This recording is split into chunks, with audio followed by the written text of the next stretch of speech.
जय श्री राम।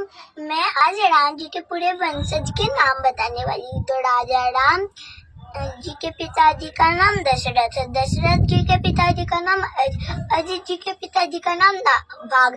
नाभाग जी के पिताजी का नाम ययाति। ययाति जी के पिताजी का नाम नहुष। नहुष जी के पिताजी का नाम अम्बरीश। अम्बरीश जी के पिताजी का नाम वसुछुक। वसुछुक जी के पिताजी का नाम मरु। मरु जी के पिताजी का नाम श्रीरग। श्रीरग जी के पिताजी का नाम अग्निवर्पा।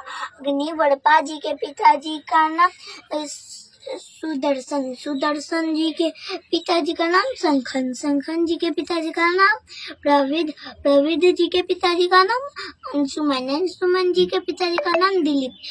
दिलीप जी के पिताजी का नाम भगीरथ। ये वही राजा है जिन्होंने माँ गंगा को धरती पर लाया था।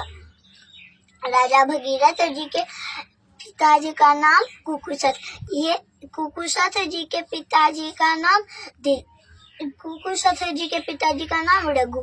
ये वही राजा है जिनके नाम पर ये रघुकुल पड़ा है, क्योंकि ये बहुत ही पराक्रमी और तेजस्वी राजा थे। इसीलिए ये आज भी कहा जाता है कि रघुकुल रीत सदा चली आए, प्राण जाए पर वचन न जाए।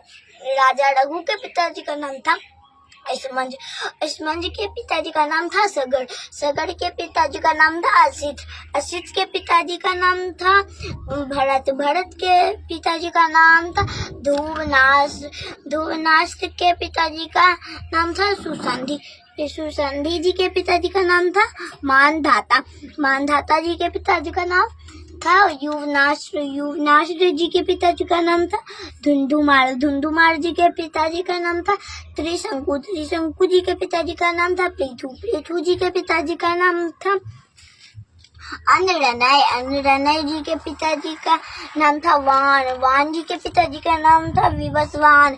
विवस्वान जी के पिताजी का नाम था मनु। मनु जी के पिताजी का नाम था इक्ष्वाकु। इक्ष्वाकु जी के पिताजी का नाम था कुक्षी। कुक्षी जी के पिताजी का नाम था विकुक्षी।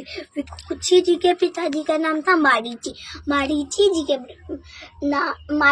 के पिताजी का नाम था ब्रह्मा जी। तो इस प्रकार हमारे प्रभु श्री राम ब्रह्मा जी के 39वीं पीढ़ी है। जय श्री राम।